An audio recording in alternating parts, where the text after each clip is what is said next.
ஒரே நிமிஷம். நீ பேசுனீங்கன்னா உன்னை வண்டியில அதான் உரிமையான ஏதாவது கேட்டனா இல்ல ஏதாவது ஒண்ணு கேட்டனா நீங்க உள்ளதுக்கு வச்சு மிரட்டதான் செய்வீங்க. ஏதாவது ஒண்ணு கேஸ் போடணும் என் மேல வந்து ஏதாவது போய் கேஸ் ஒண்ணு போட்டு உள்ளதுக்கு வைக்கணும். கொஞ்சம் சப்போர்ட் இல்லண்ணா. பாலத்துக்கு குப்பையில தூக்கி போடுறாங்கண்ணா. எப்படின்னா மனசு எப்படின்னா வலிக்குதுண்ணா. குழந்தைங்க குடிக்கிற பாலத்துக்கு குப்பையில தூக்கி போடுறாங்க. சொல்லிட்டு இருக்கேன் நீங்க என்ன எடுத்திருக்கீங்க? உங்களுக்கு என்ன உங்க பாலோட வேலை என்ன தெரியும் உங்களுக்கு? ஏன்னா நீங்க மார்க்கெட்டை பெருசு பண்ணி கொடுங்க சார். நான் மார்க்கெட்டுலயே உட்காந்துட்டு வரேன் சார். நீ ஒண்ணு அடையாளம் பண்ணி கொடுங்க. எங்களுக்கு ரெண்டு ஏதாவது சப்போர்ட் பண்ணி கொடுங்க. கடையை அழிக்கணும், கடையை தூக்கணும் முடியணும் இருக்கு. பாலோட வேலையை தெரியுமா? எவ்வளவு கஷ்டப்பட்டு ஒரு குழந்தைங்க குடிக்கிற பாலை போய் நீ தூக்கி குப்பையில தூக்கி போடுறீங்க. நான் பேசிட்டு நீ வேற தூக்குறீங்க. கடவாசல கூட வைக்க கூடாதா? எங்களுக்கு அந்த உரிமை கூட கிடையாதா? எங்க கடவாசல கூட வச்சு வியாபாரம் பண்ண கூடாதா?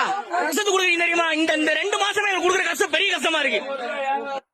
கடையை அடைக்கணும், கடையை தூக்கணும், கடையை தூக்கணும், கடையை தூக்கணும். நாங்க எங்க போறது? ரோட்ல போறது. நாங்க கடையை வியாபாரம் பண்றேன். நடு ரோட்ல எங்க இருக்கு? இவ்வளவு தூரம் கேப்ல தானே இருக்குது. எங்க வாழ்வாதாரமே இதுதான் இருக்கு.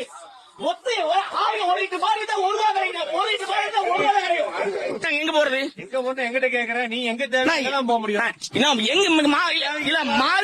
மார்க்கெட் ஓரத்துல ஒரே நிமிஷம். மார்க்கெட் ஓரத்துல கடை இருக்கு தவிர பஸ் ஸ்டாண்டுக்குள்ள வந்து கூட்டமா இருக்குன்னு சொல்லி பஸ்ஸுக்குள்ள உட்கார சொல்லுவீங்களா நீங்க? அதே மாதிரி ரயில்வே ஸ்டேஷன்ல கூட்டமா இருக்கு ட்ரெயினுக்குள்ள உட்கார சொல்லுவீங்களா நீங்க? மார்க்கெட்ல கூட்டமா தான் இருக்கும். ஆனா ஒரே நிமிஷம். ஆனா நான் உண்மைதான் சொல்றேன். ஒரே நிமிஷம். நீ பேசுனீங்கன்னா உன்னை வண்டியில அதான் உரிமையான ஏதாவது கேட்டனா இல்ல ஏதாவது ஒண்ணு கேட்டனா நீங்க உள்ளதுக்கு வச்சு மிரட்டதான் செய்வீங்க. ஏதாவது ஒண்ணு கேஸ் போடணும் என் மேல வந்து ஏதாவது போய் கேஸ் ஒண்ணு போட்டு நீ உள்ளதுக்கு வைக்கணும். கொஞ்சம் சப்போர்ட் இல்லண்ணா.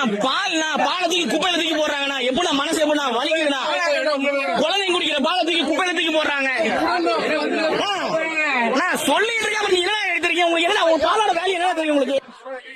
ஏன்னா நீங்க மார்க்கெட்டை பெருசு பண்ணி கொடுங்க சார். நான் மார்க்கெட்டுலயே உட்காந்துட்டு வரேன் சார். நீ ஒண்ணு அடையாளம் பண்ணி கொடுங்க. எங்களுக்கு ரெண்டு ஏதாவது சப்போர்ட் பண்ணி கொடுங்க. கடையை அழிக்கணும், கடையை தூக்கணும் முடியணும் இருக்கு. பாலோட வேலையை தெரியுமா? எவ்வளவு கஷ்டப்பட்டு ஒரு குழந்தைங்க குடிக்கிற பாலை போய் நீ தூக்கி குப்பையில தூக்கி போடுறீங்க. நான் பேசிட்டு நீ வேற தூக்குறீங்க. கடவாசல கூட வைக்க கூடாதா? எங்களுக்கு அந்த உரிமை கூட கிடையாதா? எங்க கடவாசல கூட வச்சு வியாபாரம் பண்ண கூடாதா? கஷ்டத்துக்கு கொடுக்குறீங்க தெரியுமா? இந்த 2 மாசமே எனக்கு கொடுக்குற கஷ்டம் பெரிய கஷ்டமா இருக்கு. கடையை அடைக்கணும், கடையை தூக்கணும், கடையை தூக்கணும், கடையை தூக்கணும். நாங்க எங்க போறது? ரோட்ல போறது. நாங்க கடையை வியாபாரம் பண்றேன். நடு ரோட்ல எங்க இருக்கு? இவ்வளவு தூரம் கேப்ல தானே இருக்குது. எங்க வாழ்வாதாரமே இதுதான் இருக்கு.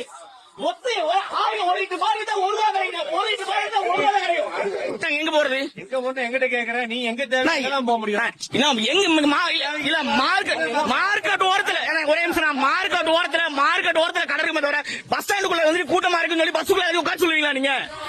அதே மாதிரி ரயில்வே ஸ்டேஷன்ல கூட்டமா இருக்கு ட்ரெயினுக்குள்ள உட்கார சொல்லுவீங்களா நீங்க? மார்க்கெட்ல கூட்டமா தான் இருக்கும். ஆனா ஒரே நிமிஷம். ஆனா நான் உண்மையதான் சொல்றேன்.